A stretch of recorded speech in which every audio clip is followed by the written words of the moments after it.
So today I'm going to talk about one of the single most important factors that are probably holding you back from achieving your health and fitness goals. Whether you're looking to lose body fat, build muscle, or overall just live a healthy lifestyle, this episode's for you. But before I dive into this episode, if you want to stay up to date on all things training, nutrition, and overall living a healthy lifestyle, be sure to hit that subscribe button in the bottom right-hand corner. Let's dive right into this episode. So I'm sure if you're still tuned in, you're probably wondering, what is the most single important factor for my health and fitness journey? And this one might not be what you think. Most people are probably going to think exercise, they're going to think cardio, they're going to think nutrition.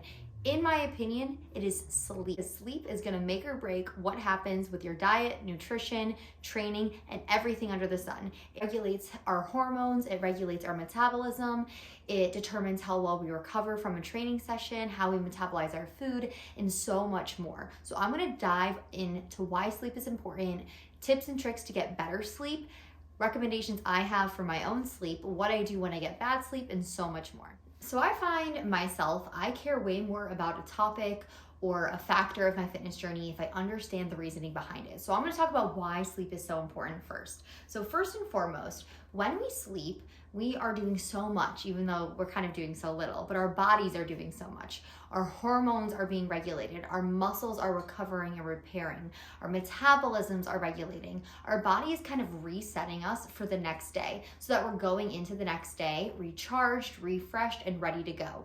Now, when we don't get adequate sleep, all of these functions are hindered. So our muscle recovery is hindered. Our metabolism can be impacted. The way we metabolize fat can be impacted. Our hormone regulation can be disrupted. So much goes into not only the quantity, but the quality of our sleep.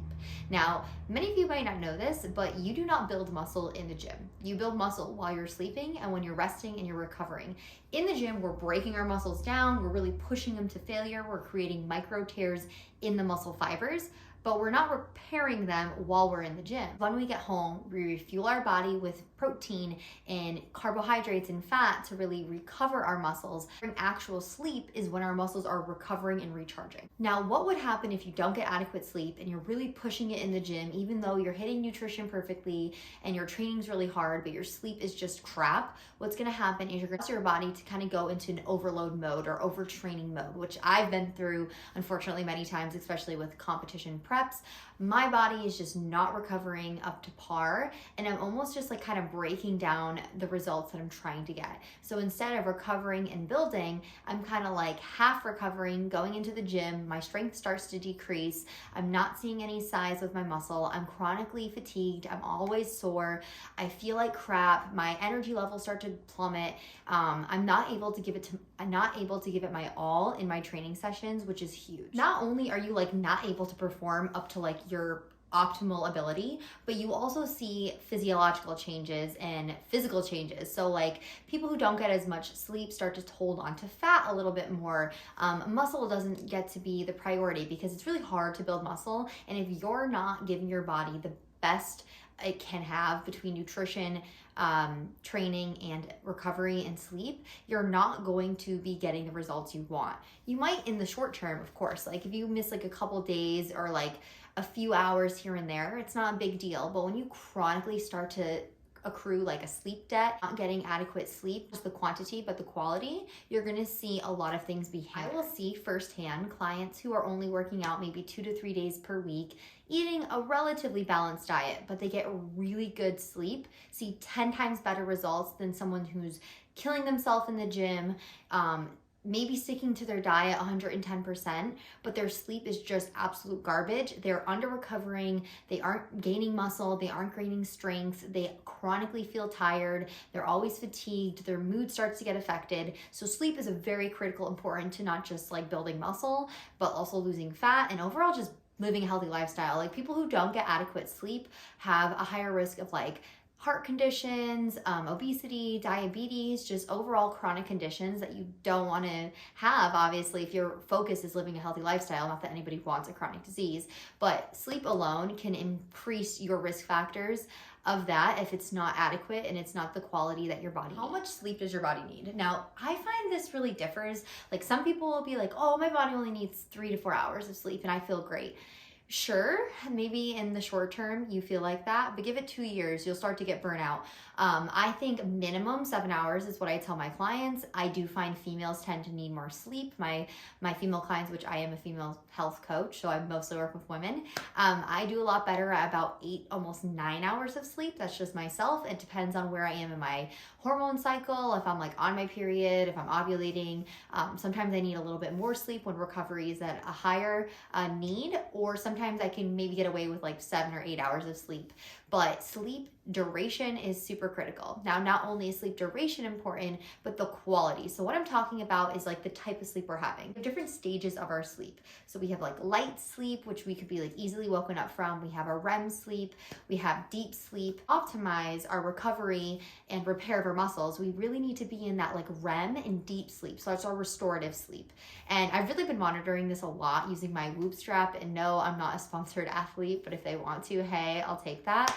I really recommend it. I've also used an Aura ring to track my sleep as well, which is another factor that I think is really great if you are trying to track your sleep and see where the quality is at, because you can put a timer and look at your alarm clock and know, okay, I'm roughly getting 8 hours of sleep. I found from wearing these technologies, I am not getting as much sleep as I thought, and the quality of my sleep is not as good as I thought. Specifically with my Whoop strap has really kind of brought some things to the forefront of my attention, and now I can kind of address as needed. So 7 to 9 hours, I always go on tangents, but 7 to 9 hours of sleep is really optimal, but also the quality. So we really want to get in that deep sleep, the REM sleep, so that we are getting the most out of our recovery when we're sleeping. I'm a sleep expert. I should have shared that in the beginning.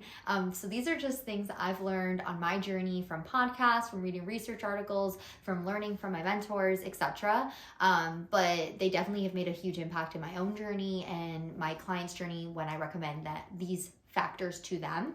So big things I found impact my sleep are caffeine. Caffeine's like the number one thing I swear disrupts my sleep. If I have caffeine personally past like 10 a.m. or even noon, I am hindered so much in my sleep, not in the quantity, because I will get a full 8 to 9 hours, but I'll look at the quality. I have way more wake events. I get way less deep sleep. I'm almost waking up like every 20 to 30 minutes. So I'll fall asleep. I can't drink a coffee and fall asleep. And that's what I know anyone who's watching this who drinks a lot of caffeine is going to argue, oh, I can fall asleep after drinking a coffee. Well, I want you to track your sleep and look at the quality, because I was arguing that. I was like, oh yeah, like I'm just going to drink a cup of coffee and pass out. And I could definitely do that. I can still do that. But now that I look at the quality of my sleep, I'm like, holy crap, I'm not even getting into REM.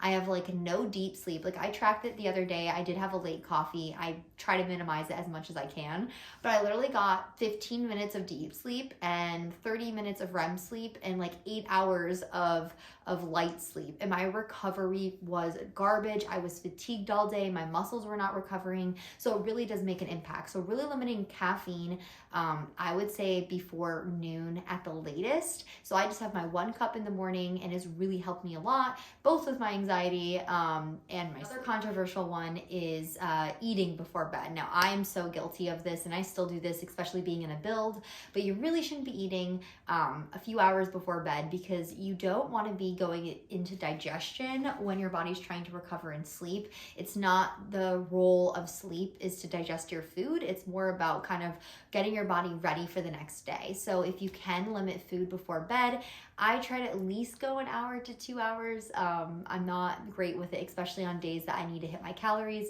but it's definitely something that can disrupt your sleep if you find the quality of your sleep is not good.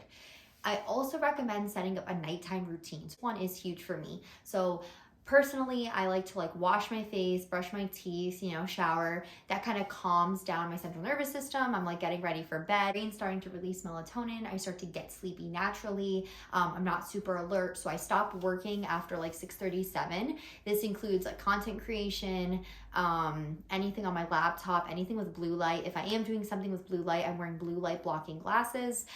This has been huge. This really helps me kind of get into a sleepy mind state. I do my best not to watch any screens in my bedroom at all. So if I'm going to watch TV, I'll watch it in the living room. And then when I go to bed, screens are off. I will read before bed, meditate before bed, journal before bed, all things that kind of keep me in a calm state. I use warm light. So I'm using a salt lamp in my room, but I kind of eliminated any harsh, like artificial bright blue lighting or like fluorescent lighting, but instead more like that warm tone to kind of keep my melatonin producing high. Also make sure I'm going to bed before 10 p.m. This is critical. Biologically, our body gets the best sleep around 10 p.m. to 2 a.m. Recently I listened to a new podcast, so Diary of a CEO. If you don't already listen to that podcast, 10 out of 10 recommend.